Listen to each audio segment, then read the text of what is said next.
Welcome to MCSL 016 Internet Concepts and Web Designing Lab section.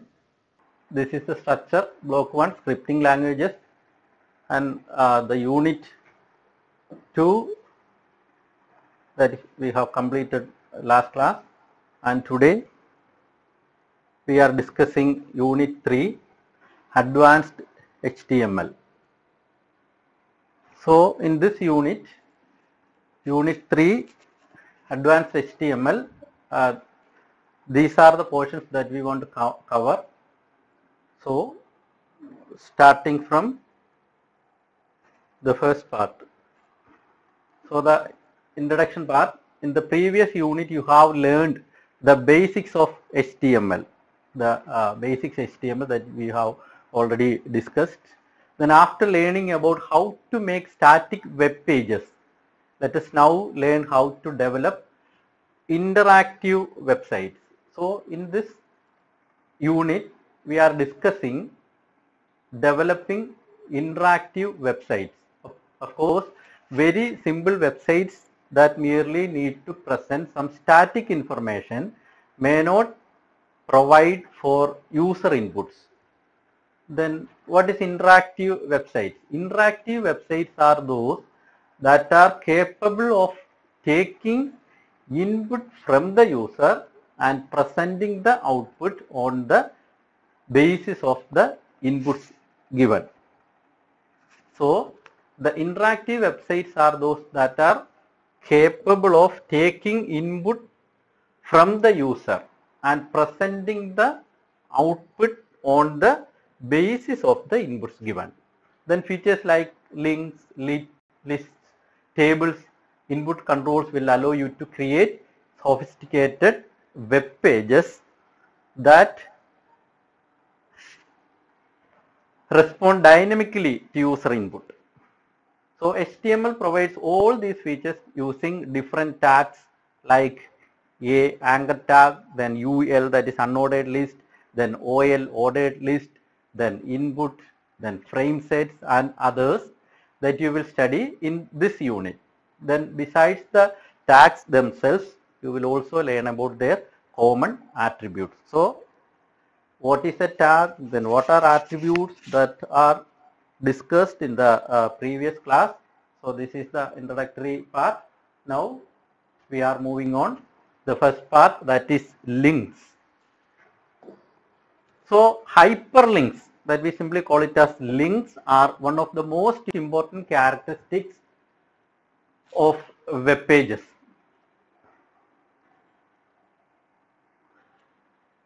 So a link moves us from the current page to a destination that is specified in the HTML page. Then what is the use of this links? A link moves us from the current page where we are giving the link, that is the current page, to a destination that is specified in the HTML page. So from the current page we are moving to a destination by using this links. Then URL stands for Uniform Resource Locator. In your text I think it's universal or something written like that. Actually it is Uniform Resource Locator. Then a URL is just an address that tells the browser precisely where on the internet the resource is to be found. So URL, for example for a URL is, I think we discussed in the last class, www.google.com. So this is the URL for Google. So URL stands for Uniform Resource Locator. A URL is just an address then that tells the browser precisely where on the internet the resource is to be found. So this is the URL function. The next one, anchor tag. Now we are moving to the tags one by one. The anchor tag is used to create links between different objects like HTML pages, files, websites, etc. Then what's the use of this anchor tag? The anchor tag is used to create links between, we already discussed what is a link. So create links between different objects like HTML pages, then files, then websites, etc. it is introduced by the characters A and /A. So terminate by that /A. So this is a container tag. So all the tags we are putting within this less than and greater than symbol, and with the container tag, this it should have a close tag. So normally the close tag is / then the tag name. href is the most common attribute of the anchor tag. So href, the full form is hyper reference. So href is the most common attribute of this anchor tag. This what is attribute, what is tag, that we already discussed in the last class. So the additional information that we are giving to a tag, that is called the attribute. So this anchor tag has the most common attribute, that is called href, hyper reference. It defines the destination of the link. So this href defines the destination. Then here as shown in figure 3.1, the text igno present between the A and the /A tag become the hyperlink. So here HTML head title igno /title head. Then body VG color equal to it's a hexadecimal value for white. Then go to, then after that go to A, then href equal to http://www.igno.ac.in. All of you are familiar with this site, that is our igno site's URL. So A, that is the beginning of that anchor tag. Then href is the hyper reference, that is the attribute of anchor tag. Then put a equal sign. Then after that, within double quotes, we want to give the URL. Then put the greater than symbol. So this anchor tag and its attribute is href. Then after this, after the greater than symbol of the opening tag of this anchor tag, we are giving the link text. So IGNOU in capital letters and an exclamation mark is the link text, and we are closing the anchor tag by using /A. So when we are running this HTML in a browser, this is the browser output window. Go to, this is go to, that is the text that will be displayed first. Then the anchor tag href, that will not display over there. Then after that, after the closing tag of the anchor tag, we are giving the linked text, that is igno exclamation, that you can see over here. Igno exclamation, and you can see an underline because it's a link. When we are moving the mouse pointer in that link portion, then the mouse pointer will change to a hand, and when we click that, it will open or it will direct the what is written over there after the href. What is written over there after the href? That is http://www.igno.ac.in. So when we click this link text, it will direct to that URL. So this is the output of that URL. So all of you are familiar with this website. So this is the way that we can give a link to a website by using this anchor tag and href attribute. Then an email link can be specified in the same way. So like the same way we can give an email link. We just have to specify the email address instead of a page address as the value of href as shown in the following code. So if you want to give a mail address instead of that website link or URL, we can give that after this href the value of that href attribute. So on clicking on the link, the default mail program on the user's computer opens up with a to address as specified in the hyperlink.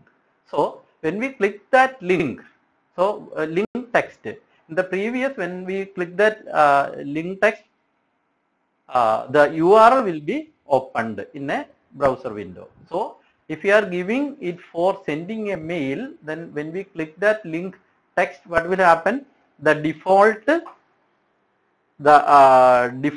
mail program on the user's computer. It may be Outlook Express or some other mail service applications are there, that will automatically open, and in the to portion, what we done in the mail to colon, then that will be displayed in the to portion.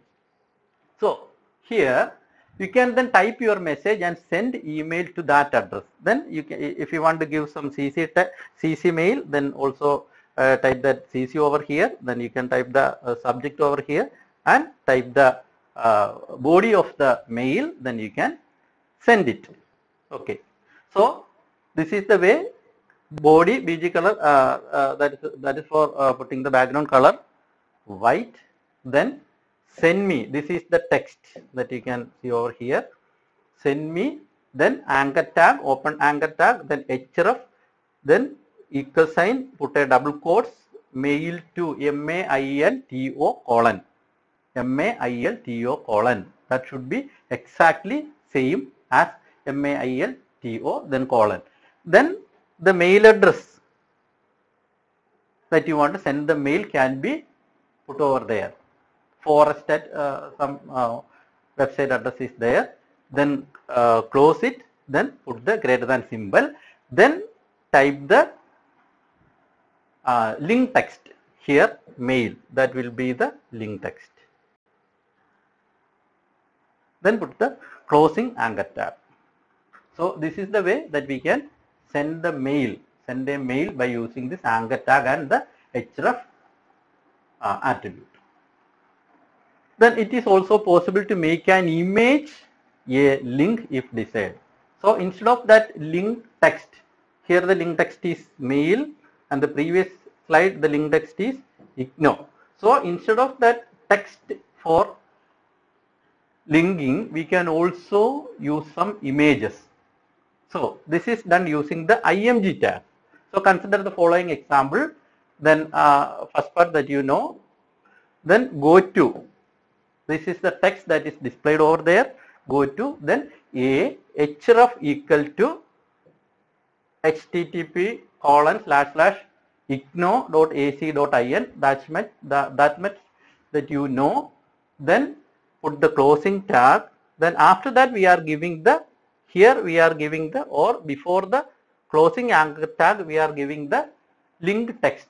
So instead of the link text, we can use the IMG tag over there for inserting an image. So IMG, that is the that's a tag. Then SRC is the attribute. SRC that we already discussed. SRC is the source equal to image.gif. So there should have a GIF file in the same folder where the HTML file is saved. So image.gif, and we can also specify the width and height of that image displayed. So width equal to 130 pixel, then height equal to 101 pixel, then close the anchor tag. So here you can see the go to text here. When we are running this program, here go to text is, you can see that, then image.gif. This is the image.gif. That is also displayed in the output screen. And when you move the mouse pointer in that image, because that image is the link image, the mouse pointer will change to a hand, and we can understand that this is the link. Just click that link, then what will happen? This one, http://igno.ac.in website will be opened. So this is done using the IMG tag. Consider the following example. This is the example. So we can use link text, and also we can use link images. Then this is the part, check your progress, that is in your text. Then create a web page that provides links to 5 different web pages or to entirely different websites. So you can go through this one, that is in your text. So next one, lists.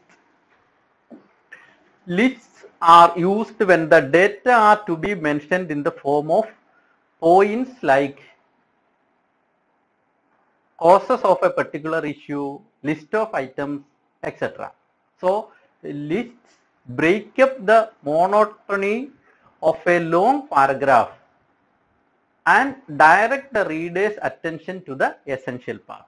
So instead of giving, when we are preparing PowerPoint slides, we are not typing paragraph by paragraph. Instead of that, we are giving some points. So like this, like that, we can create our web page like pointed lists. So there are lists are segregated into three types, namely ordered list, unordered list, and definition list. So in a word processor like Microsoft Word, we are using bulleted lists, then numbered lists. All these are here we are discussing in this under this lists. So there are three types of lists are there: ordered list, unordered list, and definition list. We are discussing one by one. The first one, unordered list. Sometimes these lists are also called bulleted lists. These lists are characterized by list items that do not have a number. So if you want to display some items and there is no number format over there, so there is no 1, 2, 3, 4 numbers over there, then we can use this unordered list. They are used when the points in the list have no particular order. That's why we are call it as unordered list. Or particular order means the first one should be in the number 1 is in the first, then number 2 next, number 3 next, like that. There is no order like that. So in that type of list, when we want to use, we can use this unordered list or UL. They are delimited by the UL and /UL tabs. So each point in the list is defined by the list item and /li. Li means list item tag. So this is an example. So HTML, this much of portion is common. Then here, what I want for ID. So this will print as such in the output screen. This is the output screen. What I want for ID. Then we are using the unordered list over here, UL. Then this is list item, a big red truck /li. Then li, an aeroplane that flies. So these are the list items. Then after finishing this list item, we want to close that unordered list, that is /ul, then /body /html. So this is the output screen. When we are using this unordered list, it will print a disk mark like this. Automatically it will put a disk mark like this in each item. So we want to use this unordered list, that is UL tag. Then below that list item, it is closed by, after giving the item, we want to close the list item by /li. Then again we want to start the next list item by using that li tag and close it by using the /li tag. So this is the output of this HTML code. The next one, the syntax of UL, that is unordered list tag, is there are some attributes are there. First one, type equal to. For example, by default, it will print a disk-like thing, a circular item, filled circular item like this will be the bulleted part. So if you want to change that, we can use the attribute type equal to. Then after this type equal to, within this double quote, we can use disk. This one is the default one. If you are giving disk or we are not giving anything in the type, then it will display like this. The bulleted item will display like this. And if we are using a square instead of this disk, then the output will be like this. So that we are giving like this, UL type equal to square is QUARE. And also we can give the type the value of the type attribute circle. So if you are giving UL type equal to circle, then the then the output should be like this. I think it's clear. The next one.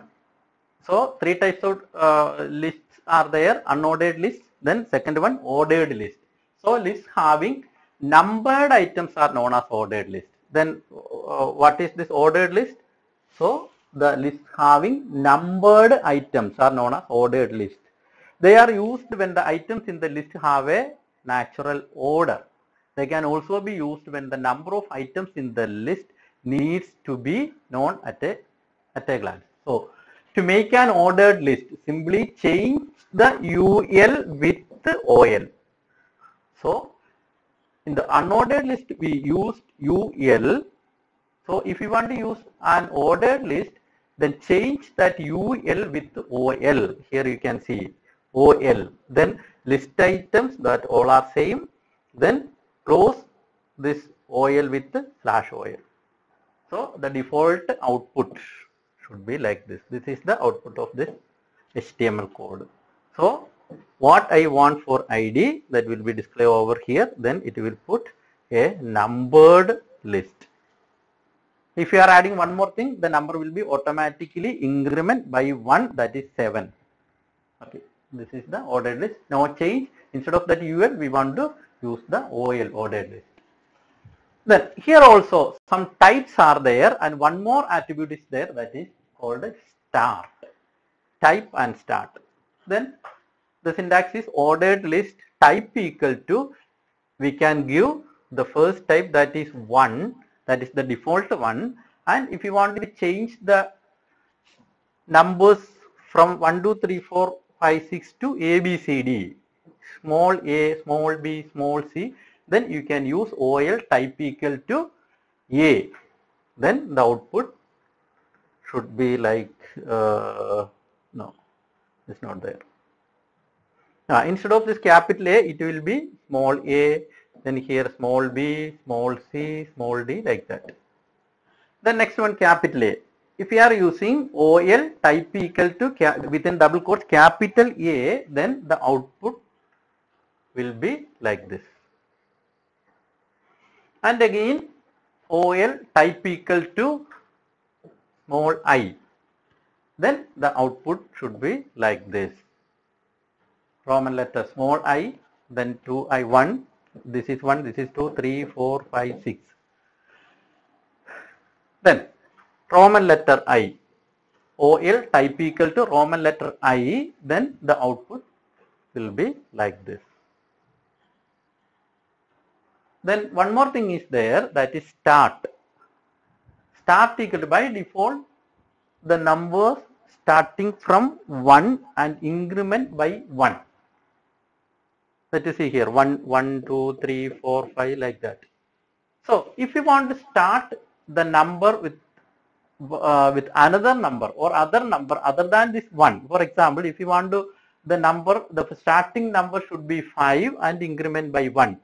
So the first one is 5, then second 5, the second one 6, 7, 8, 9, like that. Instead of 1, 2, 3, 4, then we can change the start equal to, if you are giving here OL type equal to some type and the start equal to 5, then the output should be like this, starting from 5.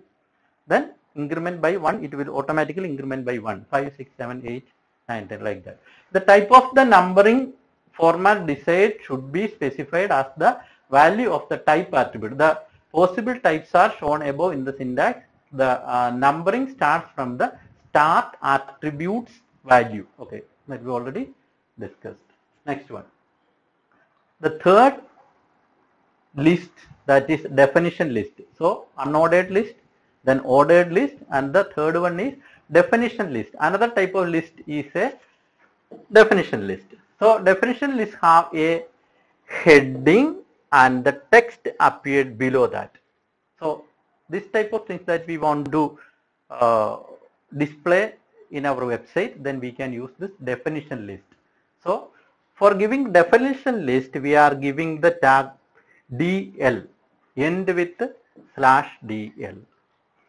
So definition list. A definition list is introduced by the DL tag and terminated by /DL. The definition heading that we are calling as definition title or DT. The definition heading should be specified between the DT and /DT. It's a container tag. Then the definition should be specified between definition data or DD. The definition should be specified between DD and /DD. DD and /DD. So here, so we start this with the definition list, that is DL tag. Then after that, we give definition title, that is DT. The title text is 10th amendment. Then we close with the title by using the /DT. Then the output should be like this. Then below that we are using this definition data, DD. So the powers note, that is the text over here, that will be displayed with some indented space in the left part. So if you are using a definition list, then the definition title will be displayed left aligned, and the definition data will be displayed after putting some space. After putting some space in the left part, that is the paragraph will be indented in the left side. So indented, that we are putting some space in the beginning, or if you are starting a paragraph, normally when we are using a word processor, if you want to start a paragraph, normally we are using 5 space before starting the first sentence of the paragraph. We are putting some space, that we call it as indentation. So here it will automatically come that indent if we are using the definition list. In the definition data, in the DD part, the indent will be automatically come. This is the third type of list. Then here also check your progress to and design a web page that looks similar to the following page is in your text. You can go through and do it. Then next part, that is tables. So in this section you will see how to put tables in your web documents. So all of you are familiar with this table in a spreadsheet, also in word processors. In word processor, if you want to display the data in a tabular form, we are using tables. So here also, if you want to present your data in a tabular form, you can use the table tag. So table is there, TR and TD tags are also there. Table tag is there, TR tag is there, also TD tag is there. So 3 tags form the essential ingredient for creating a table. What are that? First one, table. This is the main tag. For creating a table, we are using the table tag first.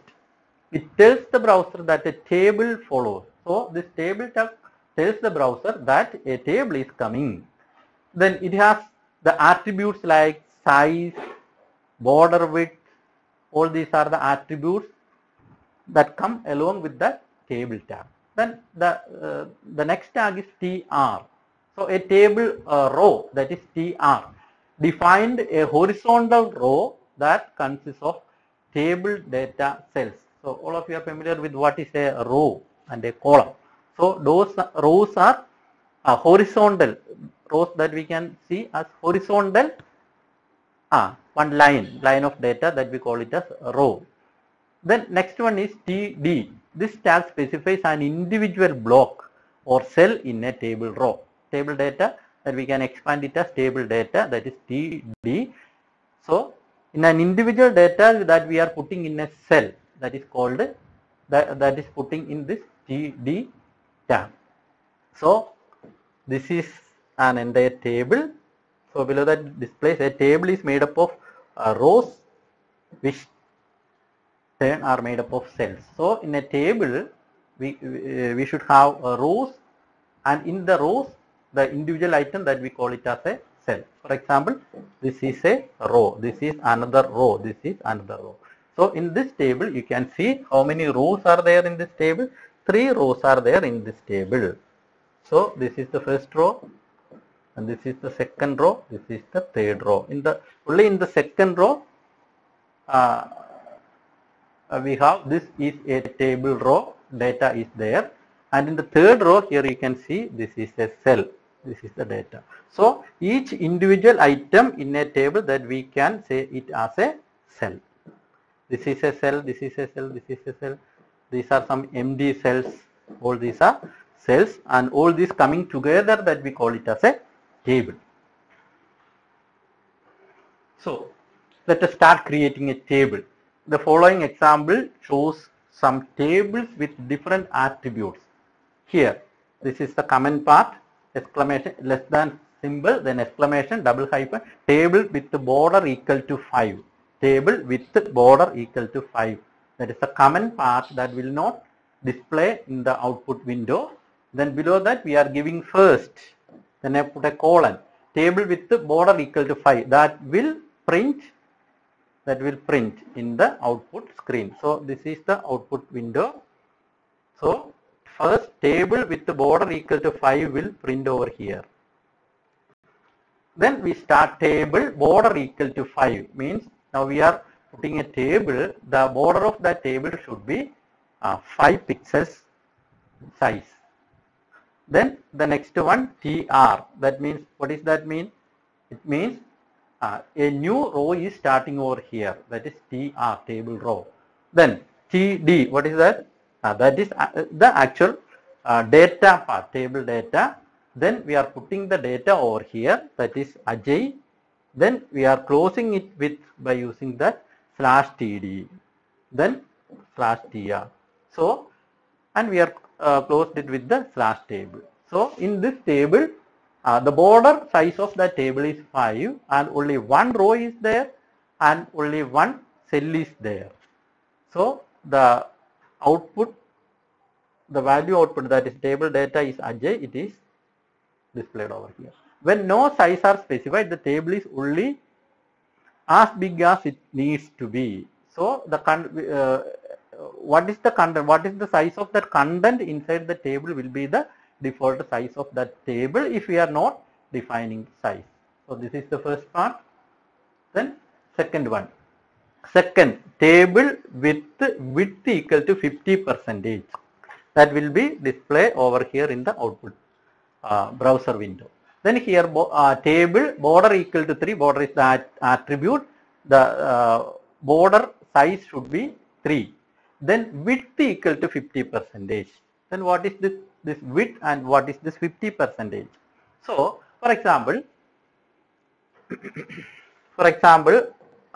this is the output browser window. For example, this is the browser output window. Okay, and the entire width that we can specify it with 100%. The width of this browser window that we can specify by using as it is 100%. And when we are using the attribute width equal to 50% in a table tab, then what will happen? The size will be the size of the table should be reduced to 50%. So this we can treat it as 100%, the entire width, and the size of the table that we are defining should be only 50% size. For example, so this is a 100% size the output browser window. The table 50% means we can treat this is the half of the width. Then the table output should be only up to this. I think it's clear. So border width equal to 50%. Then TR, we know the table row, we are defining the row of the table. Then we give the table data as Ajay. Then close the table row and close the table. This is the output screen.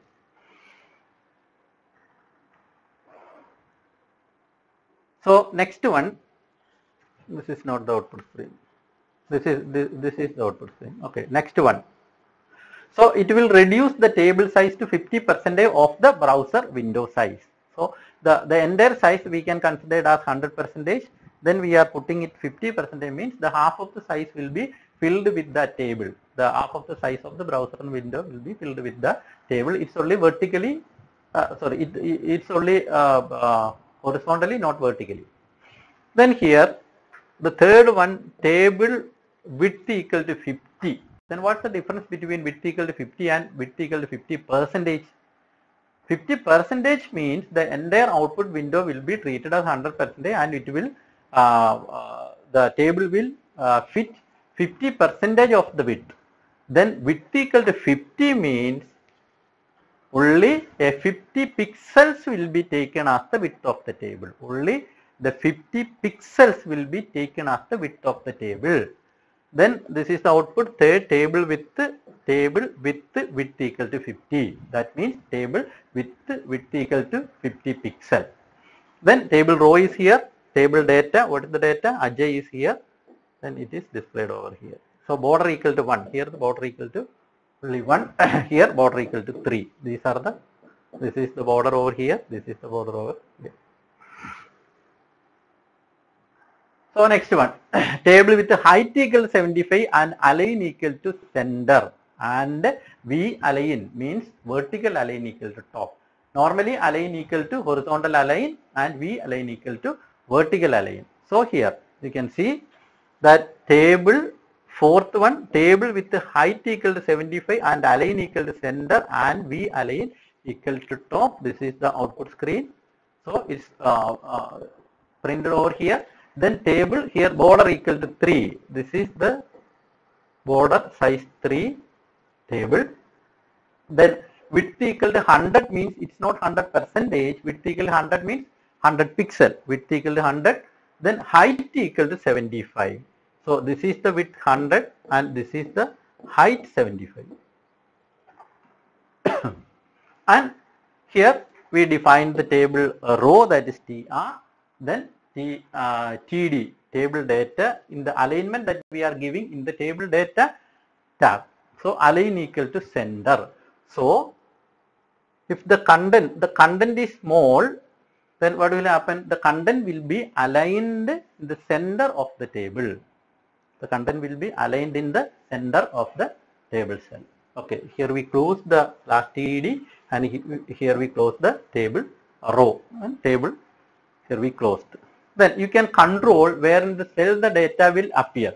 For this purpose we use the align attribute. So align attribute that we are using it for control where in the cell the data will appear. It may be left, it may be right, or it may be in center. By default it is left aligned. For this purpose we use the align attribute. The default value of align equal to left. We are not giving the align attribute, then what will happen? The default alignment will be taken, that is left aligned.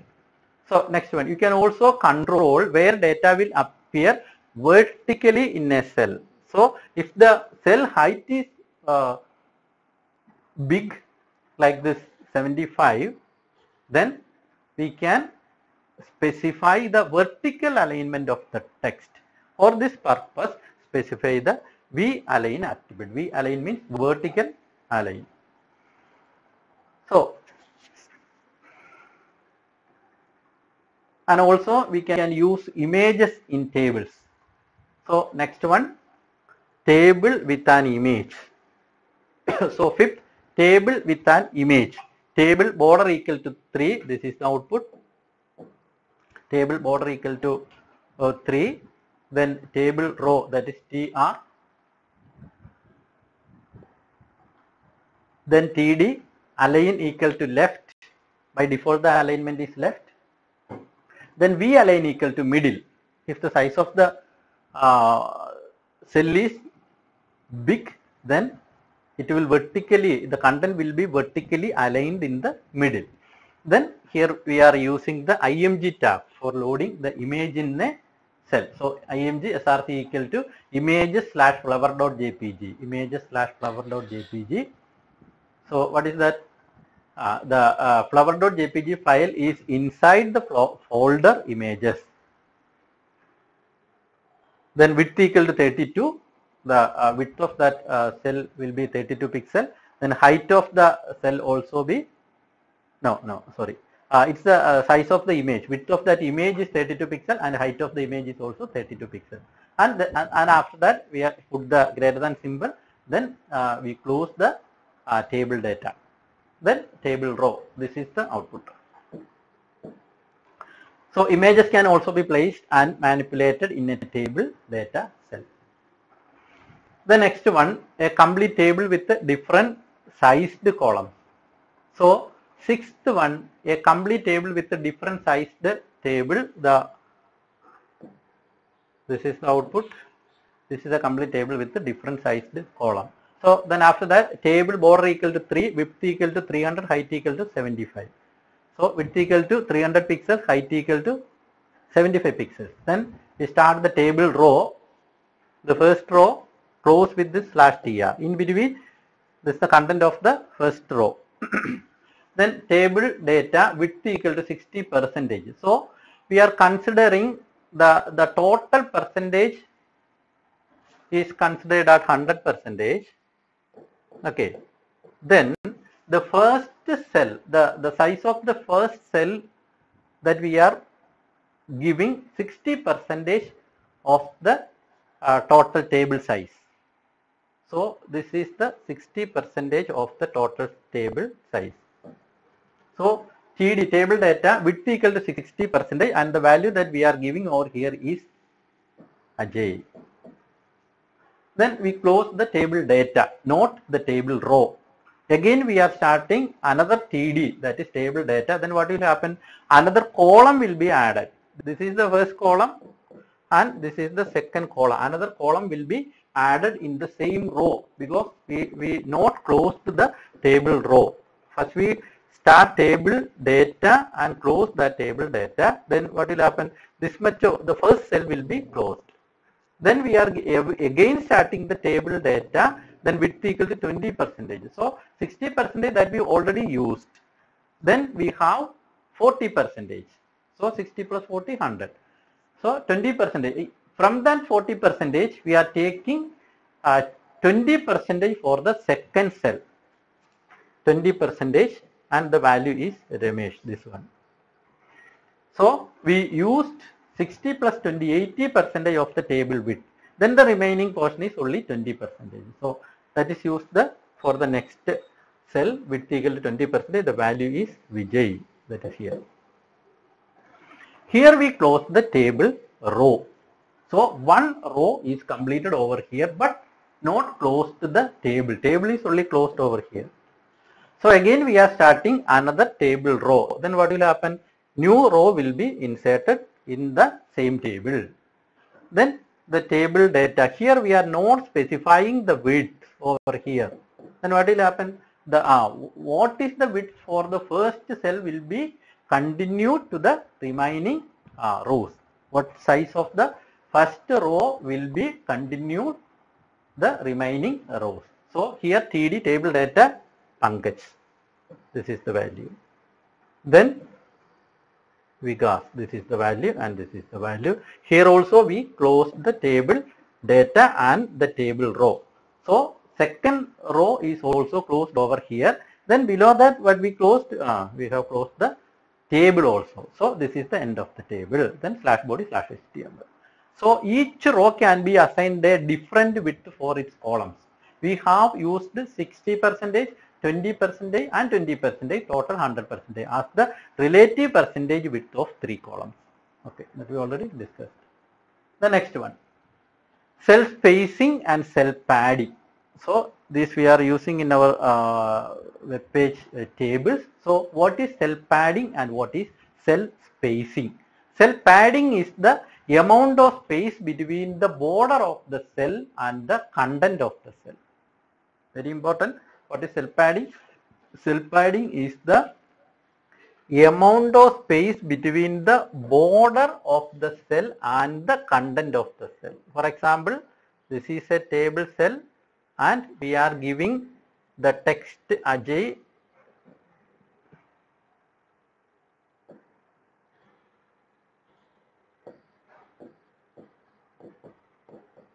Ajay over here. Then this is the space between the border and the content of the cell. That we call it as cell padding. Then what is cell spacing? Cell spacing attribute determines the space between the adjacent cells. For example, this is one cell and we are putting another cell. In between that cell we are putting some space. This space that we call it as cell spacing. Again we are putting another cell over here and the space between these two cells, that we call it as cell spacing. So what is cell padding and what is cell spacing? The default value of cell spacing is 2. Okay.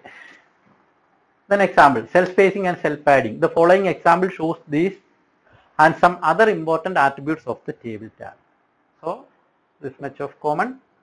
Then first table with the cell spacing and cell padding. Cell border equal to 3, cell spacing equal to 7, cell padding equal to 7. Then cell spacing, the space between the adjacent cells. This one, this space. Then cell padding means the space between the content and the border of the cell. So when the content is printed over here, then you can change the cell spacing from 7 to another number, also padding from 7 to another number, and check the output, verify the output. Then next one, col span and row span. Spanning means merging. If you are saying spanning somewhere, the meaning of that is merging. All of you are familiar with merge cells in spreadsheets and word processor tables. Merge cells. So if you want the cell containing Ajay in figure 3.7, this one, to be extended to the next cell, that means the nearby cells will be merged as well, and make that area part of its own. Then we can use the col span attribute. So here, second table with the col span. This is the output, second table with the col span. Then table border equal to 1. Border that we are giving it, the size of the border is 1. Then table row.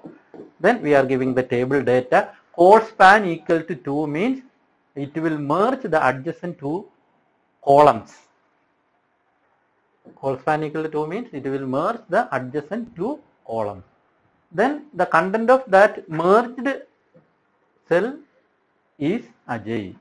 Then we are closing the table data. The next one, table. So this is the output.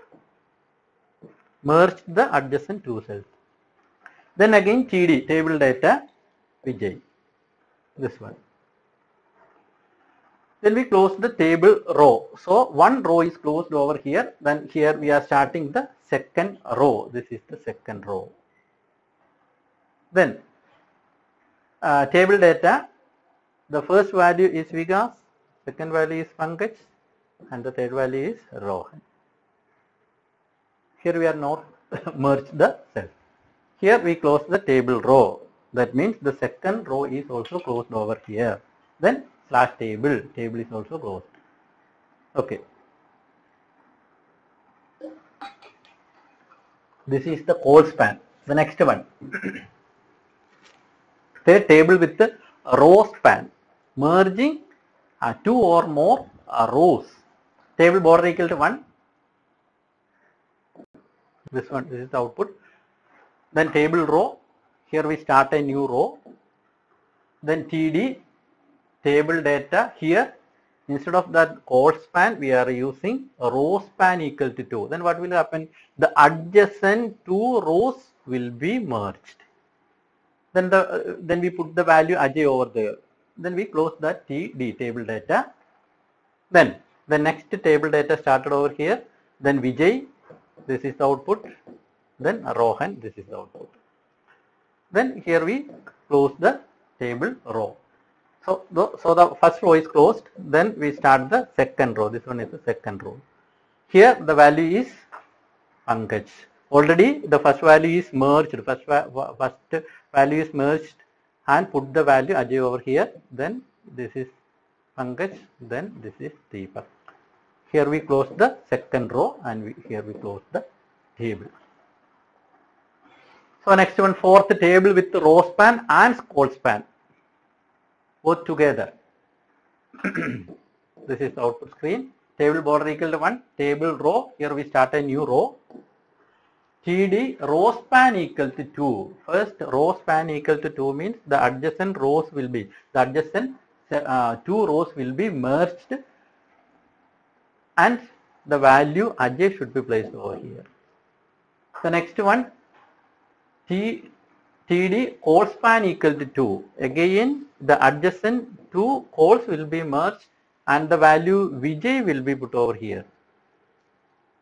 Then here we close the first row.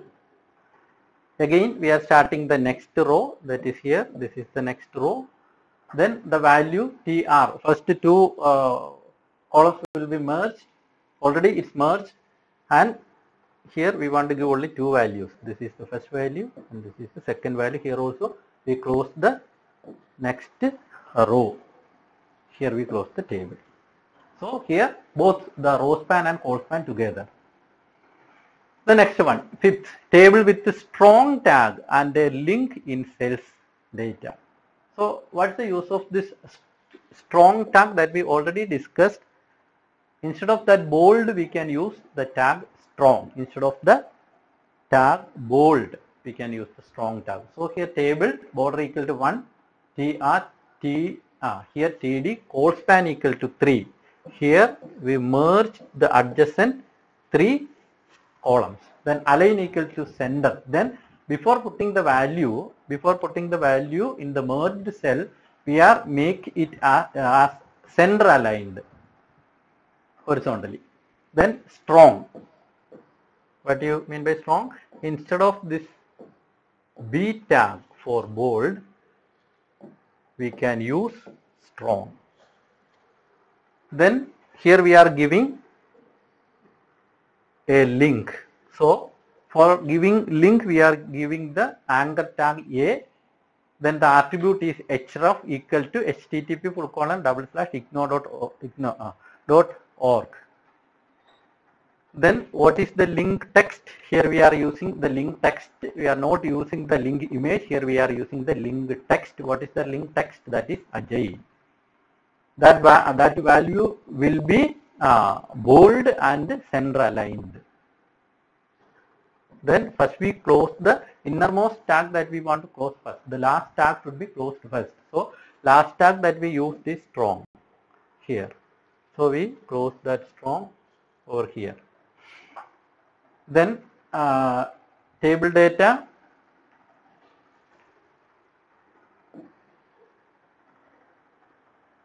Here also we want to close the anchor tag also. Okay. Table data that we closed, then we close the table row. This is the end of the first row. Then again we are giving the second row, table row. Then the values are table data Vijay, Vikas and Pankaj. This one and this one. Here we close the table row and also we close the table over here. So this is the fifth one. Strong tag and link. Then when we run the output or we open the HTML file in a browser window, then what will happen? This will become a link. The Ajay will become a link, and just move the mouse pointer over there and the mouse pointer will change to a pointed hand. Then when we click it in that link, then what will happen? It will open IGNO website. Okay. Then check your progress 3. Just go through, design a web page that has 5 equal columns. The things that we discussed. You can go through your text and do it by yourself, these things. The next one, frames. Another one, that is frames. Each frame is a regular complete HTML document. Then what is a frame? Each frame is a regular complete HTML document. If you want to lay out your page into 2 frames, placed side by side, then you would put one complete HTML document in the left frame and another complete HTML document in the right frame. Okay, these are the things. If we are discussing it simply, we can say that the output screen, you all are familiar with this output screen, that is the browser window. Normally, if we are double clicking an HTML document, what will happen? That HTML document will be opened in a new browser window. Again, we are double clicking another HTML document. Then what will happen? That HTML document will be opened in another window. So, if we want to open both the HTML pages in a single window, in a single browser window, for that we are using frames. So by using these frames, we can open as much HTML documents in a single window. That's the use of this frame. So each frame is a regular complete HTML document. Means in each, if we are defining 5 frames in a single window, then we can open 5 different HTML pages in this single output window. So each frame is a regular complete HTML document. If you want to lay out your page into 2 frames, means what? If you want to open 2 HTML files in single window, then frames placed side by side, then you would put one complete HTML document in the left frame and another complete HTML document in the right frame. In addition, you need to write a third HTML document. This master page contains the frame tag that specify what goes where. So in the first frame, which HTML document that we want to place in the first frame, and which HTML document that we want to place in the second frame, and what HTML document that we want to place in the third frame should be mentioned in a master frame, master page that contains the frame tag that we are discussing all this. So there are only 2 major frame tags that are need to learn. That is, first one frame set and second one is frame. There are only two tags.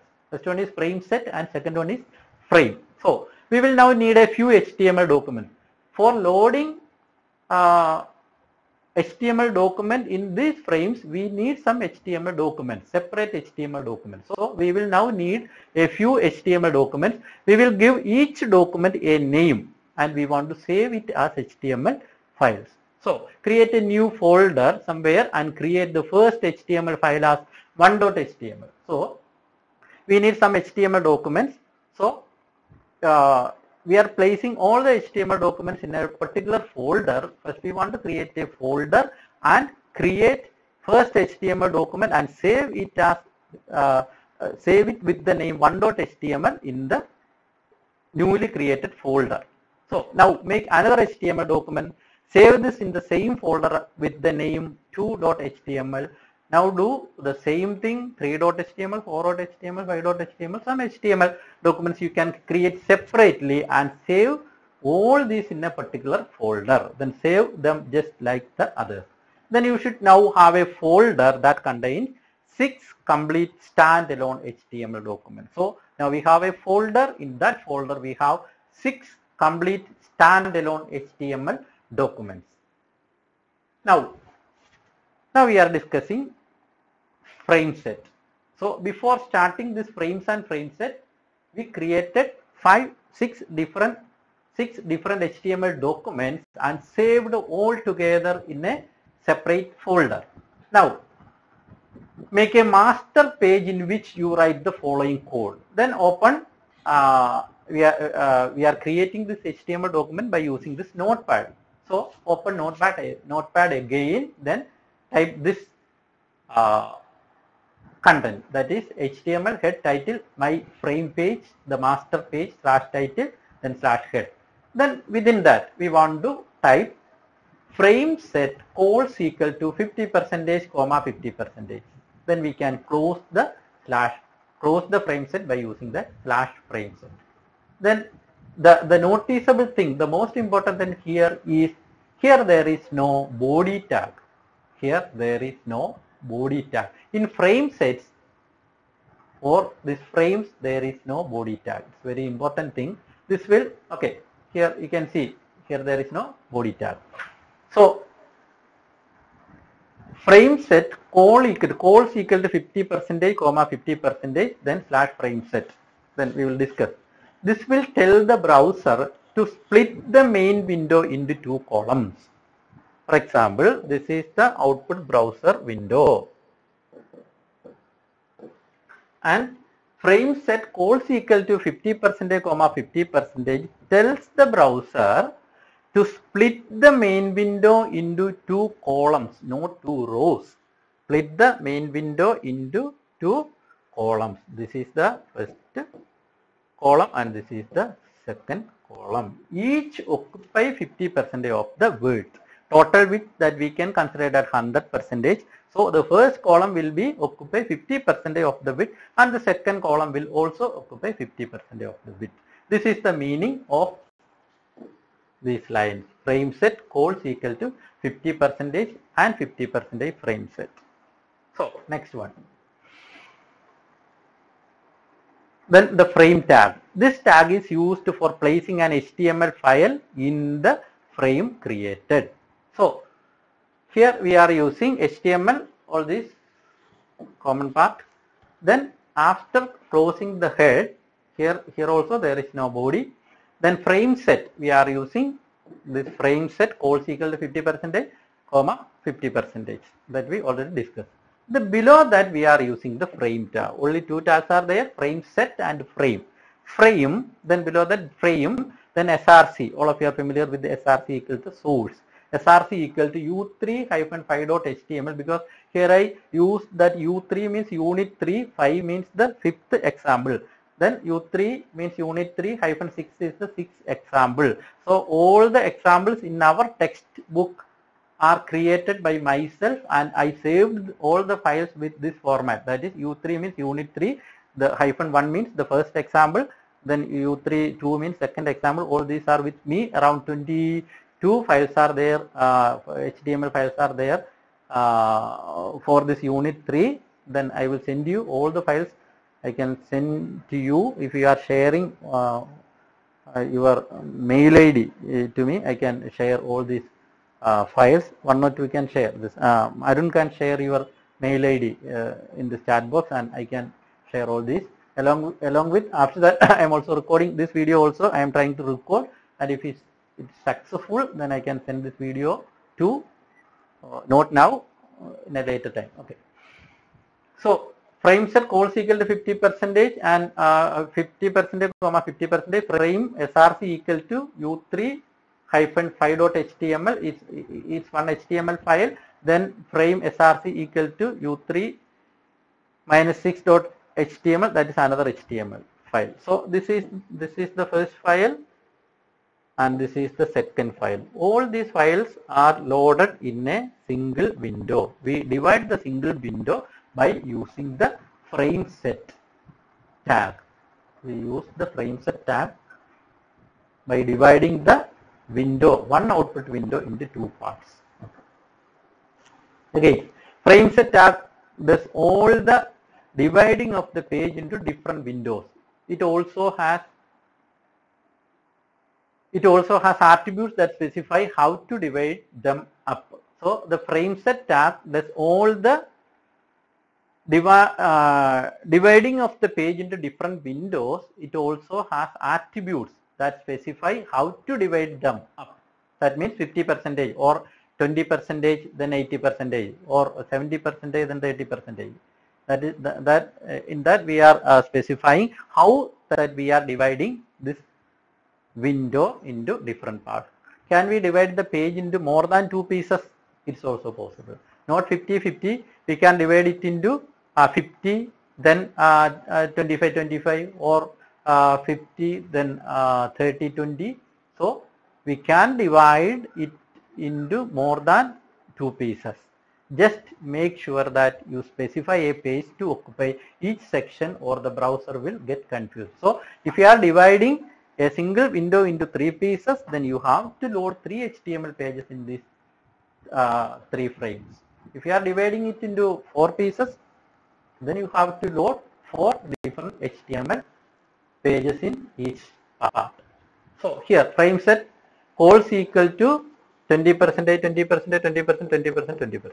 Means 5 we have divided the entire screen into, this is the first 20%, this is the second 20%, this is the third 20%, this is the fourth 20%, and this is the last 20%. So frame set. So here we divide it into 5 different columns. So we have to load 5 different HTML pages in each column.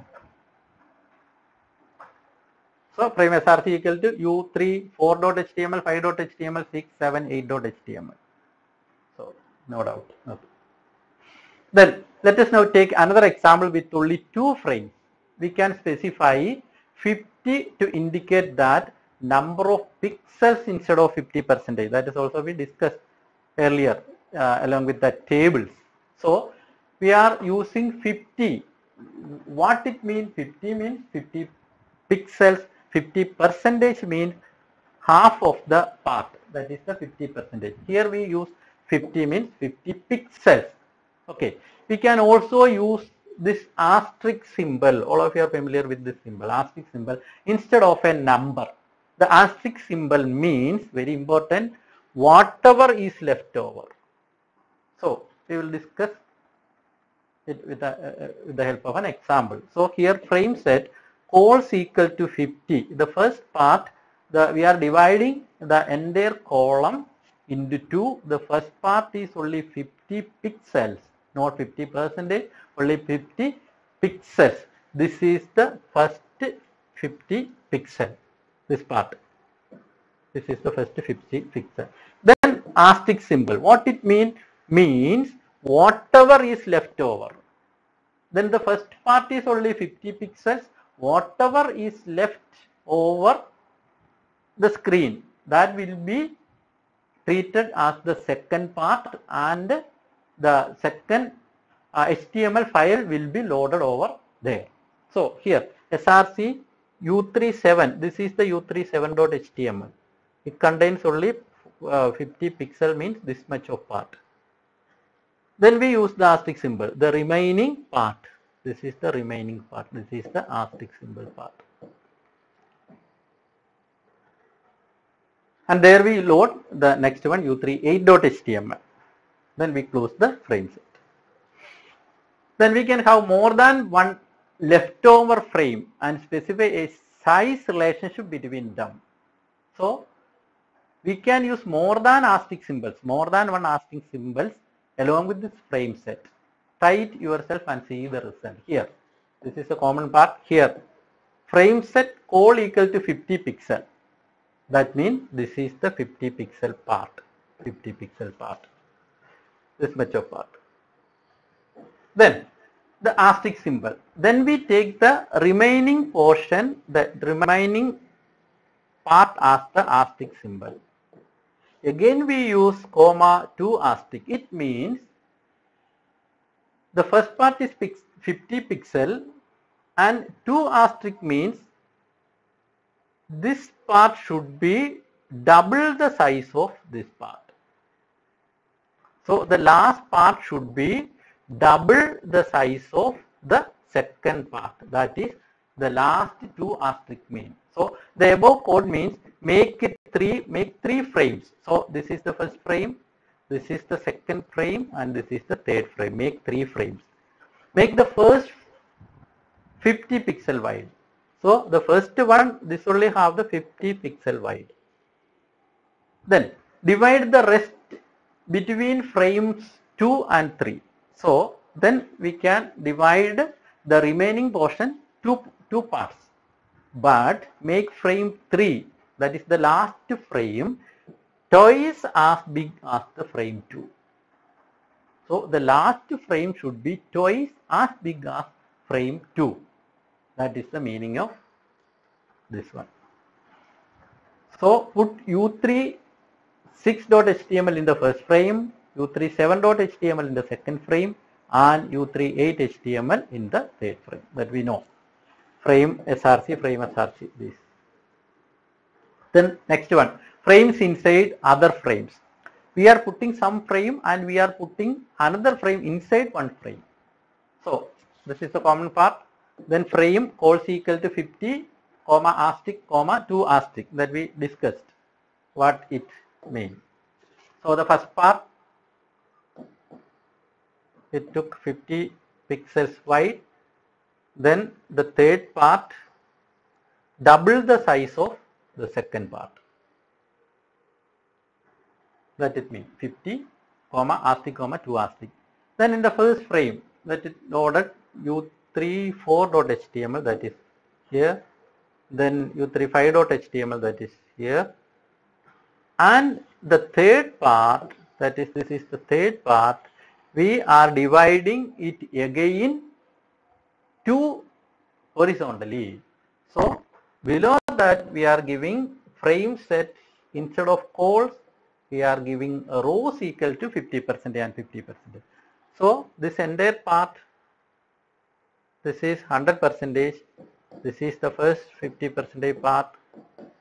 This is the first 50% part. The below is the second 50% part.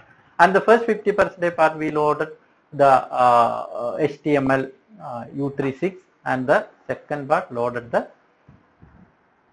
U37. So here the frame 3 is at the top and the 4 at the bottom. Then one thing, too many frames on a page do not look good. 2 frames on a page do not look good. A good rule of thumb is not to have more than 3 frames on your page.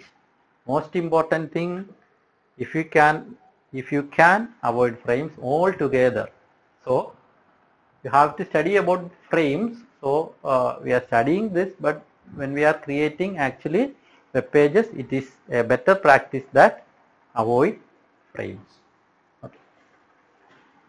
Then next one is no frames tag. So no frames tag can be used for those browsers that are not able to interpret frame tag. In some older browsers, that browsers do not know what is this frame. So we can use in the body tag the no frame tag along with that body tag. Your browser does not handle frame slash no frame. So put your non-frame page down between the non-frames page down between the no frames tab. If someone is using an old browser, it will skip everything above and come straight down here. Frames capable browsers will ignore what is between the no frames tab. So nowadays all the browsers can understand this frame. So in that situation, what will happen? Frames capable browsers will just ignore what is between the no frames. Between no frames, what is in between no frames? Your browser does not handle frames. It will just ignore the frame capable browsers. Okay. So the next one, we can also put image in frames. Let us see how to put word.gif as an example frame. So also we can put, instead of this text or instead of this HTML files, we can put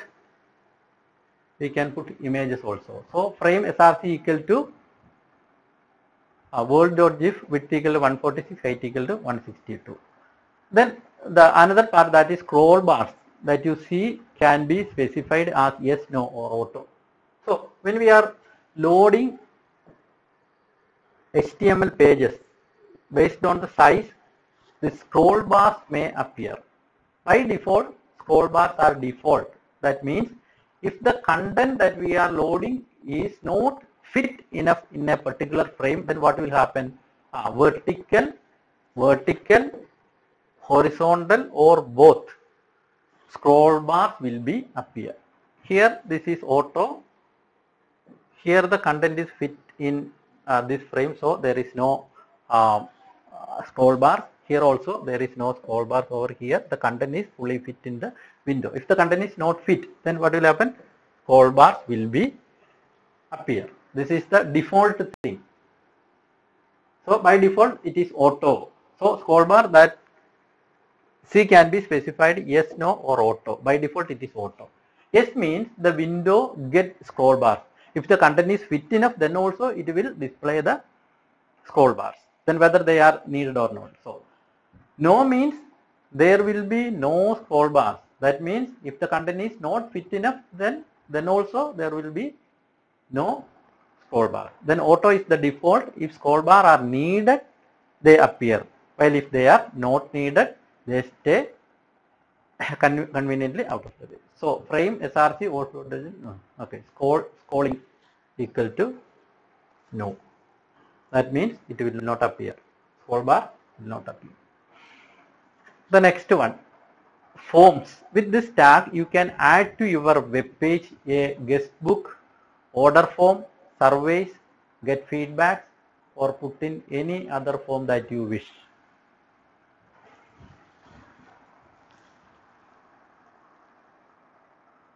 So now we have covered around 40 slides. We have 20 more slides to complete this unit 3. So if I want to continue, then we can complete this. Time is 12. I think we start by 10:40 or 10:45. So 1 hour and 15 minutes that we already covered, completed that much of time. So it may take half an hour to complete the remaining 20 slides. Can I continue or I want to stop?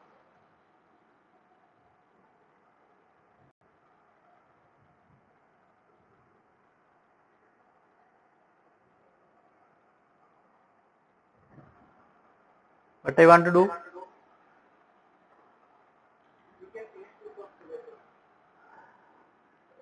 We can finish. Yeah. Okay. Fine. It may take around, I think, around 30 minutes. Okay. Then the next part is forms. With this tag, you can add to your web pages a guest book, order form, surveys, then feedback form, put in any other form that you wish. That is forms. So forms and input tags.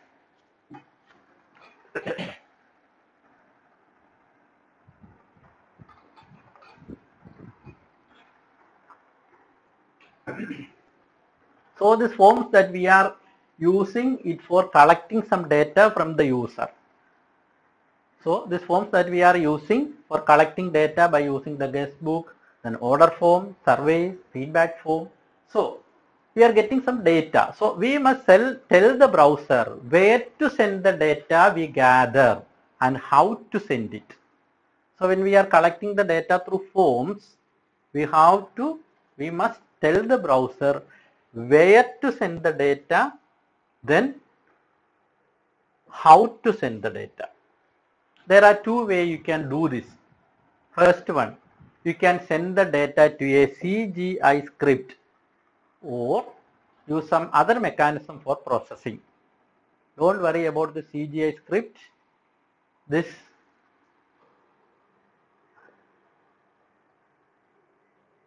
CGI script is the first option is outside of the scope of discussion of this unit. So we are not discussing about the CGI script.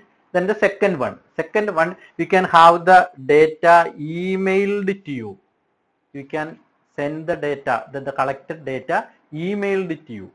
The second or mail to form should have the following attribute in the form tag. So common part. Then form method equal to post. So if you want to send the collected data to a mail ID, then you should use form, the attribute method equal to post, then put a space, then give the next attribute, that is action equal to, you can give mailto colon, then put the mail ID. Then encrypt equal to application, that is a common format, just give that encrypt equal to applications are XWW form. Okay, anyway. So this is the way that we can send the collected data through forms to a mail ID. Now we are discussing the first form element, that is text box. The input tag is used to indicate where user input is expected. So here the input tag, in forms we are using input, one tag that is called input tag, that is used to indicate where user input is expected. It has different attributes. In this input tab there are different attributes are there, of which the type attribute is used to specify the kind of input that is to be provided. So this input tab, there are some attributes are there. From that attribute, one attribute is type. This type attribute is used to specify the kind of input that is to be provided. Kind of input means we can give text input directly, text and numbers we can give directly, or we know some predefined expected outputs. For example, what is your gender? One can enter male or female. So that is an expected output that we can give directly. Then next one, what are the subjects that you want to study in your first semester? Then the subjects we know already that we can give. The user can select one, or the user can select more, or the user can select all, or the user can select none. So these are the different types of inputs. So the most common value of this attribute is attribute of the input tag is text. Every input need a name. So text box is there. In this text box that we are using, the text is a attribute value. This attribute value that we are using in the input tag. So all the input normally we are using a name. All these things that we are discussing. So we can, if we want, type in a value also. We can also type a value. So we are using the input tag. This input tag contains so many attributes. From that attribute, one of the attribute is type, and this type attribute that we are giving this input tag for what type of data, what type of input we are expecting from the user. Then also we can give a name for the input. Also we can give some values to the input. This is the introductory part. Now we are moving. Input type equal to text. Here input, this is the tag, type equal to text type. Type that we are using for what data type, that type of data that we are collecting from the user. Here text type data we are collecting from the user. So input type equal to text. Then also we can give a name. So here we are giving the name as address. Also we can give a default value. That default value will be printed over there. If you want to change that value, it is possible. So these are the things. These are the attributes of input tab. So input type equal to text, name equal to address, then value equal to the default value equal to 44xyz. Then this will automatically pair the value 44xyz with the name address unless the user change it. Unless the user change it, what the user can change? The user can change the value. So we can specify the size of the text input box. We can also specify the size of the input box. For example, input type equal to text means we are collecting text type data from the user. The data, then the name of this input is address. The value that we are giving by default is 44xyz. Then size equal to 10 means what? The size of the text box should be 10. The default value is 20. If you are not specifying the size, then the default value is 20. Size means what? For example, this is a text box and this is the default size. That means we can see 20 characters by default in a text box. This is not some max value, it's another one. 20 means the value equal to size equal to 20 or size equal to 10 means at a time we can see how many characters in this text box, that is size equal to 10. If we are giving size equal to 10 means at a time we can see 10 characters. If we are entering more characters, what will happen? The first character will be scrolled left. The second character will be scrolled left. Again we are entering the characters, the first characters will be scrolled left. Okay, the default value is 20 means what? We can see 20 characters at a time. So then the next attribute is max length. This is important. Max length means this attribute is used to restrict the number of characters to be entered in the text box. So the max length restrict the number of characters to be entered in this text box. So input type equal to text, name equal to address, size equal to 20, then max length equal to 10. That means what? We can enter a maximum of characters 10. We can enter a maximum of 10 characters in this text box. If we are trying to enter more than 10 characters, what will happen? Nothing will be entered over there. Nothing will be printed over there. So we can give a maximum. For example, we know that one person's name can have maximum of 10 characters or 15 characters. So then we can restrict the entry by max length equal to 10 or 15. So we are collecting a text type data that is gender. So one can enter MALE male and another can enter FEMALE. So the maximum value that we can enter is 6 FEMALE. So we can restrict it by using the attribute max length equal to 6. Okay. So we are discussing one by one. Here text box very similar. So this we already discussed. Input type equal to text. That means here we are using a text box. This is the output. This is the output. Text. Then name equal to address. So this the value of the name of this text box is name. The name of the text box is address. So this name that we are using it for sending the data inside this to a backend machine or backend program, or we are sending it through CGI script, or we are sending it through mail to. We are using the name part. Then value equal to 44XYZ means the default value that is printed over there, and the user can also change that. The next one, input. Here also input type equal to text is the type equal to password. Very similar to the type equal to text is the type equal to password. Then it is exactly same. It is exactly same, except that for security it will display asterisk instead of the text itself. So if we are using type equal to password instead of text, then what will happen? The thing is same, that will display a text box, and we can enter text through this text box. But if we are pressing the letters, what will happen? Instead of printing that letter, what will happen? Some asterisk symbols. Nowadays it's not printing the asterisk symbol. Instead of that asterisk symbol, now we are when we are typing the password characters, then what will happen? There it will display a filled circle like this will be printed over there.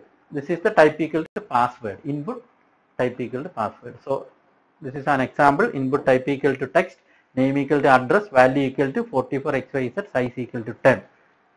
This is the output. Second one, BR means put a line break. Text box with the password and max length. This one, text box with the password and max length. Input type equal to password, max length is equal to 10. So input type equal to password.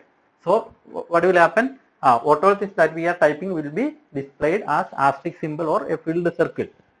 That is password. Then max length equal to 10 means we can enter the password size a maximum of 10 characters. Okay. Next one, radio button. It's another type of input.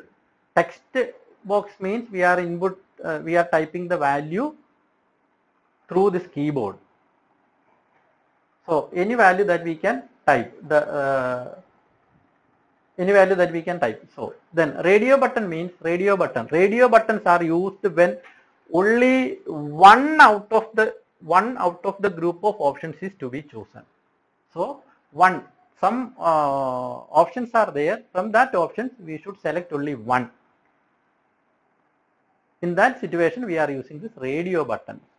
So radio button with the default checked, here we are using the default part, the common part that we avoided.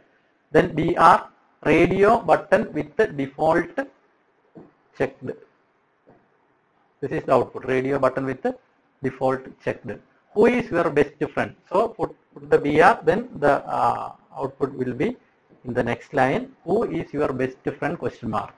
Then BR, again BR means next line will be, the next output will be in the next line. So input, here we used type equal to radio, name equal to best friend, value equal to Ajay, checked means here is, the first one is checked. Then we gave the name, what text that we are giving after the greater than symbol will be printed over here. Ajay. Then input type equal to radio, name equal to best friend, value equal to Rohan. Then after that we give this Rohan over here. Again input type equal to radio, name equal to best friend, value equal to Tarun. These values are not printed over here. This is not the value that is printed over here. What is we are putting after this greater than symbol of input, after the greater than symbol of input will be printed over here. Okay, don't confuse with values and the labels. So this is the type radio button. The next one, checkbox. Then what's the use of this checkbox? Checkboxes are used when none, one or more out of the group of options is to be chosen. From this checkbox we can select one, or we can select more than one, or we can select all, or we can select none. So nothing is applicable, then we don't want to select anything in this checkbox type. Here BR checkbox, here printed the checkbox, input type equal to checkbox, name equal to Ajay, value equal to yes, then the label that is printed over here. What label that we are giving will be printed over here. Then input type equal to checkbox, name equal to Rohan, value equal to yes, then again Rohan, Bundy. So this is checkbox. Then select tag and pull down list. Then with this type you have to use select instead of input. So up to this we discussed about input. Now we are discussing about select instead of this input, and it also have a closing tag. That's the important thing. So this input there is no closing tag. So this select there is a closing tag. This control is used when we have a long list of items to be displayed. If you want to display a long list of items, for example, select your state. We want to display all the name of states over here. In that situation, we are using this pull down list. The user can also choose any item. The user can select also choose any one item. All we have to do to turn it into a scrolling list is to add a size attribute to the tag. So this select tag we can add some attributes. One of the attributes is size attribute. So we can specify the size of the attribute. Then what do you mean by this size? Size means what number that we are giving after size equal to, that much of items will be displayed in one C. For example, here BR drop down list. So it displayed drop down list. BR means print the next line. Then select name equal to best friend, size equal to 4. We gave the size as size number is 4. Then here we used how many options we used? 1, 2, 3, 4, 5, 6 options that we have used in this select. So from that, first 4 items should be displayed in one window, that is size 4. If you are using the size equal to 3, then what will happen? First 3 items, only the first 3 items will be shown in one window, that is Ajay, Rohan and Tarun. And if we used size equal to 1, that what will happen? Only the Ajay will be shown in the first screen. Then we want to, if we want to select other than this Ajay, then what we want to do? We want to click that arrow and select. So that is the size tab. That's the use of the size attribute. Okay. Then we want to close it with the slash select. Then hidden. A hidden input is a name value pair. Name value pair that is returned to you but does not show up anywhere on the web page. That's why we use the hidden tag. Hidden tag means a hidden tag input is a name value pair that is returned to you. We can collect the data from this hidden tag, but nothing will be displayed on the web page. Input type equal hidden, name equal to any name, then value equal to, we are giving one value. So that type of thing that we call it as a hidden tag. It's normally we are using it for the programmers for collecting the data. For example, we are collecting 10 different forms data from 10 different form data from 10 different places. So the first form the programmer can use form 1, then the second form 2, third form 3. That is not displayed for the persons that they are entering the values. So, but the programmer should know this form came from which side, or they are using some numbers related with that. So in that situation we are using this hidden. Then next one, submit and reset buttons. These two are buttons. Submit and reset are special type of input buttons. Submit is used to send the data to the server, and reset is used to clear or reset the form. These are two buttons. This is the syntax. Input type equal to submit. Just simply give input type equal to submit. Also we can give another one, that is input type equal to reset. Then when we are giving it as input type equal to submit, then a button like this will be shown over there in the browser window. Then input type equal to reset, then what will happen? A button like reset. In that button it printed that reset, and in the submit button it will print submit over there. And we can easily change what the button say. Means we can easily change the text in the button. For example, input type equal to submit, we can give the value attribute along with the input type equal to submit will change the text printed in that button. For example, input type equal to submit, value equal to send it off, then it will print the value part in the value part on the button. Then input type equal to reset, value equal to clear the form. So this value part will be printed over the button, clear the form. Then if necessary, the submit button can also have a name. We can give a name for the submit button. We can give the name also for a submit button. Okay. The next one, check your progress 4. Create a web page similar to the following. You can go through your text and create, you can see this question.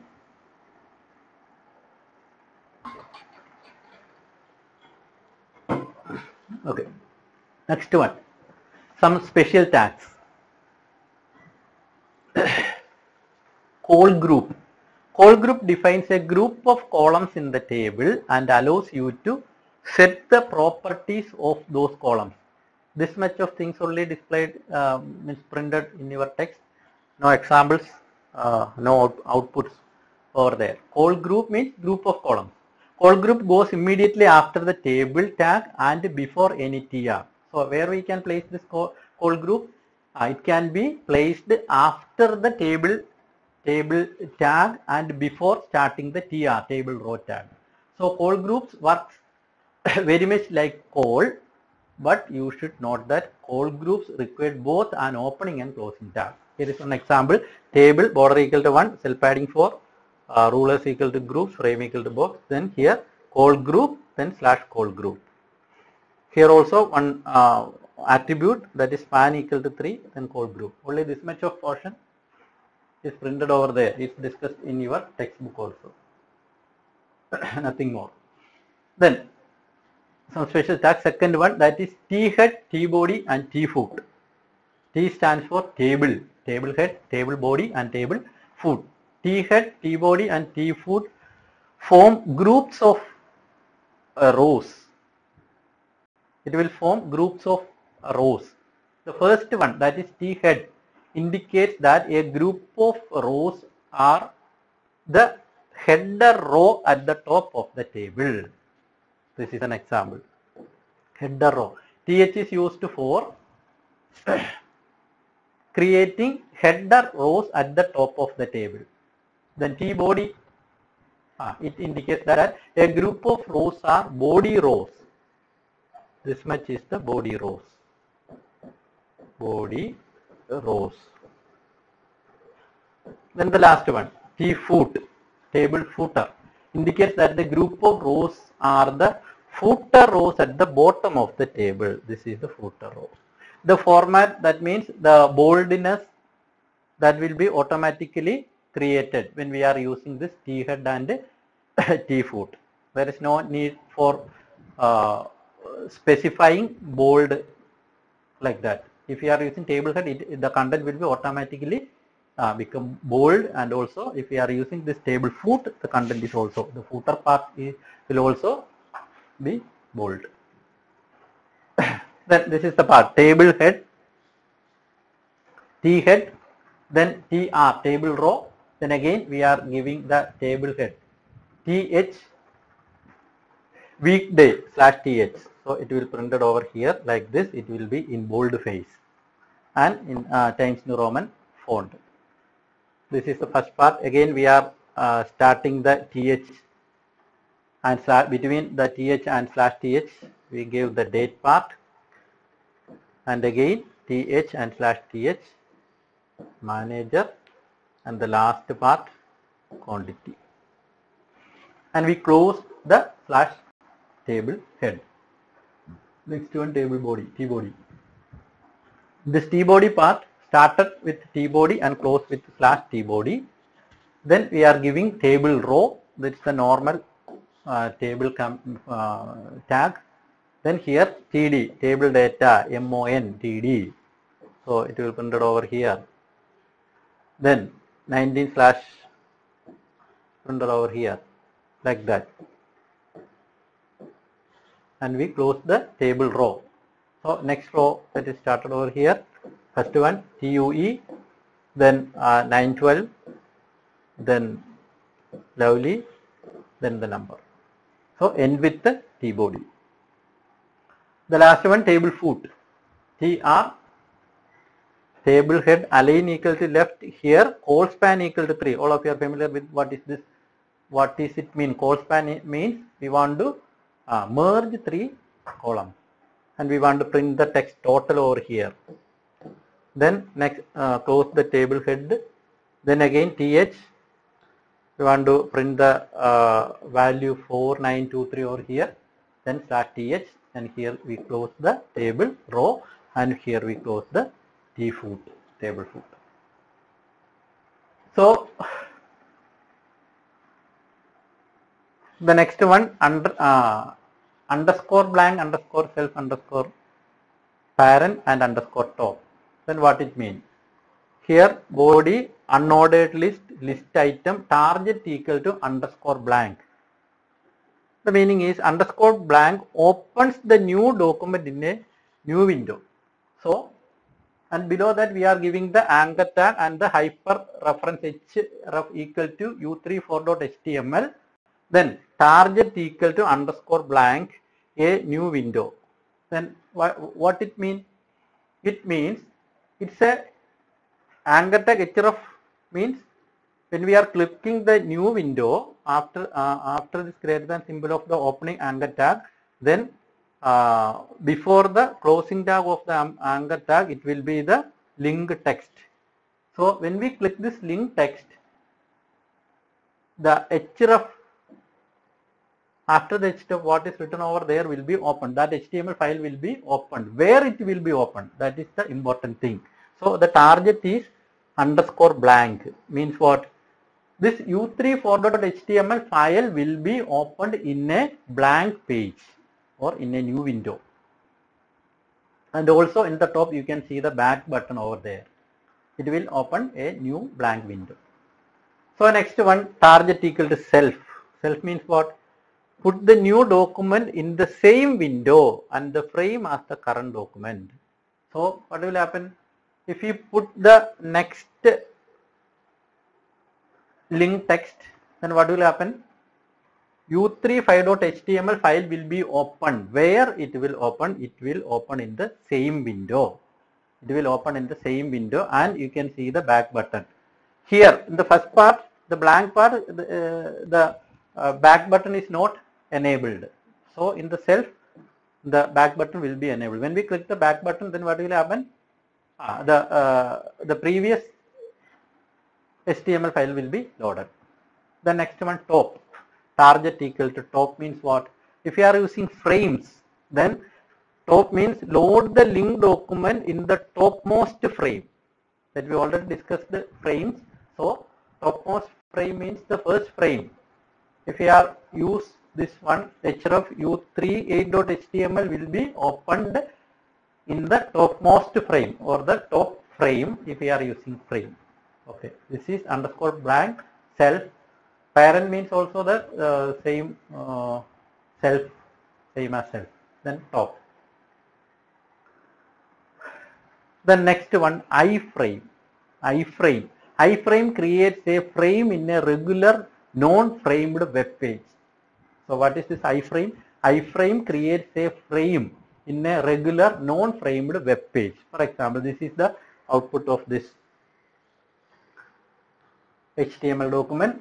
So here common part, iframe src equal to u3-17.html, width equal to 450, height equal to 100 means it will create an iframe. Iframe means inline frame. The full form of I is inline frame. So for example, this is the entire output HTML screen, and from this entire output HTML screen only 450 width and 100 height, 450 width and 100 height will be used, and the remaining portion will be blank. This much portion that we can't use. When we are moving the mouse over here, we can see the arrow of that mouse over here. We can't use this much portion. We are using only a particular portion of the output window. We need only this much of portion from this output window. How much portion that we need? We need only 450 width and 100 height. So it will create a frame, one inline frame will be created, and the u3.17.html file will be loaded inside that frame, not outside. And if the HTML file is not fit enough, then what will happen? The scroll bars will be automatically created. So this is the use of this iframe, inline frame. Then label. Label defines a set of text that is associated with a particular form element. This much of portion that is on your textbook. So here label for, we are giving a name, more info. Here also input name equal to more info. That same name we are using here. So what is this input will be associated with a particular label. So define a set of text that is associated with a particular form element. So more info is the label for, we are using this more info. Here also we are using this more info. Then attribute of select, that is tab index equal to integer. Tab index, we can say it simply. So for example, this is a form and we are putting our cursor over here and we are typing the name, and for navigation normally we are using the mouse click for navigation. After this we click over here and select from here and click over here. This is the normal navigation by using the mouse. And also if we are using data entry in a big form, we are not always clicking this mouse, then next also we are not clicking the mouse. Normally we are using the tab key for navigation, tab key. that you can see in your keyboard. So for navigating from name to email, we are pressing the tab key. Then what will happen? The cursor will move to the next field. Again, after filling the email, just press the tab key. Then what will happen? The cursor will move to the next field. So what is the order that we are pressing when we are pressing this tab? The movement of the cursor. The order is normally the tab order is the order in which the field appear in the HTML code. This is the normal order. The tab order is the order in which the field appeared in the HTML code. For example, this is the HTML code. Here, first we gave the label name. This is the name. Then after that, input name equal to real name. Then tab index equal to 1. And discuss it. Then we close the table data over here. Then again table data, row span equal to 3, comments. Then text area equal to text area calls equal to 20 by row equal to 5. So this is the order that we are giving while preparing the HTML document. So however, so when we are pressing the tab key, then the tab key will move. If we are not giving the tab index equal to 1 or tab index equal to 2 or tab index equal to 3, then what will happen? When we are pressing the tab while data entry, what will happen? The cursor will move the order in which we are creating the forms in the HTML code. And if we want to skip that order, then we can use the tab index. We can give the tab index attribute along with the select statement. So, however, sometimes you want to the tab order to flow a little differently. Means when we are moving, now we are in name, and when we press the tab key, normally it will move to email, but we want to move to comments. After name, we want to move to comments. Then we want to move to email. If we want so, then we can set the tab index. So in that case, you can number the field using the tab index. The tab then flow in order from the one with the lowest tab index to the highest. So it will move where the tab index is set to 1. That is the first tab index. And it will move the next, that is 2, where it is set to 2. When we press the tab key, it will move to the tab index text, tab index set to 2. That field, the cursor will move to that field. Okay. So how we can set this tab index? Here table data name, then input name equal to, we can give a name. Then after that, before closing that table data, before closing the input, you can give the tab index over here. Here also, text area calls equal to 25, row equal to 5, then tab index equal to 4. This is the fourth tab index. So it will move first over here, then it will move to where? Email. First it will be set name, and then when we press the tab key, it will set go to this email, that is set to 2. Then 3, where is it? Select name equal to department here. When we press, it will move to here. This is the tab index 3. This is the tab index 1, here 2, here 3, and here 4. This one 4. This is the order. Then one more thing, text area. Text area indicates a form field where the user can enter large amount of text. We can use text instead of this text area, but when we are using this text input type equal to text, then what will happen? We can enter only one line of text over there. It will not move down. So in most respect, text area work like an input type equal to text field. So it can have a name and a default value. This text area, we can give a name and also a default value. It has to be noticed that text area is a container tag. So it has a start tag and an end tag. Container tag means it should have a start tag and an end tag. So this is an example. Text area requires the name, calls, and rows attribute. So if you are using this text area, then you have to specify the name, then you have to specify the attributes, calls, and rows. For example, text area name equal to comments, Columns equal to 40, rows equal to 6, then slash text area. Means what? We can specify a text area like this. In one row, we can give a maximum of 40 characters. And we can give this text area a maximum of 6 rows. And the name of that text area is comments. So this is text area. Text area name equal to comments. Column equal to 40 means in one row we can enter a maximum of 40 characters. Row equal to 6 means in this text area we can enter a maximum of 6 rows. In input type equal to text, there we can enter only one row of text. So this text area indicates a form field where the user can enter large amount of text. In most respect, text area works like an input field. It can have a name and a default value.